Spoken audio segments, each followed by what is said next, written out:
ത്രിയേക ദൈവത്തിൻ്റെ വലിയ തിരുനാമത്തിന് മഹത്വമുണ്ടായിരിക്കട്ടെ. കർത്താവിൽ പ്രിയ സ്നേഹിതരെ,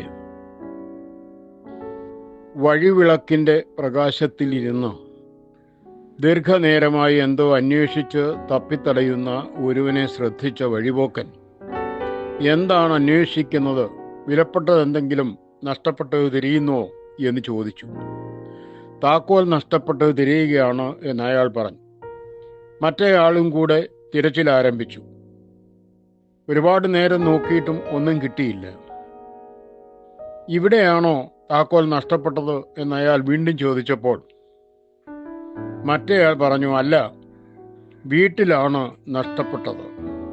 പിന്നെ നിങ്ങൾ എന്തിനാണ് ഇവിടെ അന്വേഷിക്കുന്നത് എന്ന് ആശ്ചര്യത്തോടെ വീണ്ടും ചോദിച്ചപ്പോൾ വീട്ടിൽ വെളിച്ചമില്ല, ഇവിടെയാണ് അല്പം വെളിച്ചമുള്ളത് എന്ന് മറുപടി. പ്രിയമുള്ളവരെ, ജീവിത സന്തോഷത്തിൻ്റെ താക്കോൽ പലർക്കും ഭവനങ്ങളിലാണ് നഷ്ടപ്പെടുന്നത്. അവിടെ അന്ധകാരാവൃതമായതിനാൽ വെളിച്ചമുണ്ടെന്ന ചിന്തയിൽ തോന്നുന്നിടത്തെല്ലാം ഓടി വെളിച്ചം അന്വേഷിക്കുന്നു.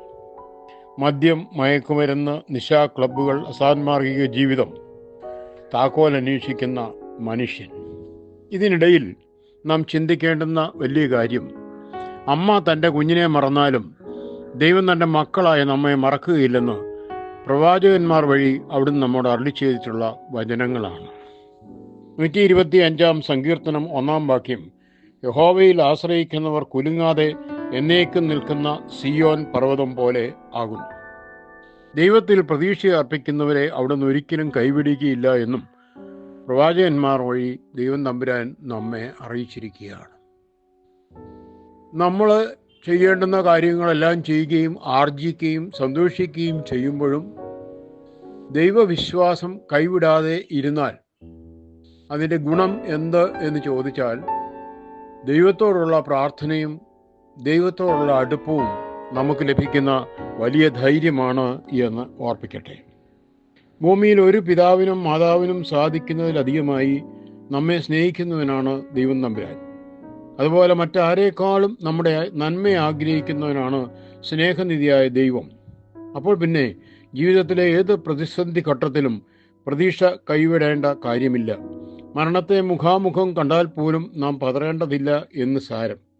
സഹായത്തിനായി ദൈവത്തെങ്കിലേക്ക് തിരിഞ്ഞാൽ അവിടുന്ന് നമ്മുടെ രക്ഷയ്ക്ക് എത്തുക തന്നെ ചെയ്യും. കാരണം നാം അവിടുത്തെ സ്വന്തമാണ്. ദൈവ മക്കൾ എന്ന് വിശ്വസിക്കുന്ന നമുക്ക് ആ ദൈവത്തിൻ്റെ കരങ്ങളിൽ പിടിച്ച് ധൈര്യമായി മുന്നേറുവാൻ, ജീവിത വിജയം പ്രാപിക്കുവാൻ സാധിക്കട്ടെ എന്ന് പ്രത്യേകമായിട്ട് ആശംസിക്കുന്നു. ശുഭരാത്രി നേരുന്നു. നിങ്ങളുടെ ജോൺ പോൾ അച്ഛൻ.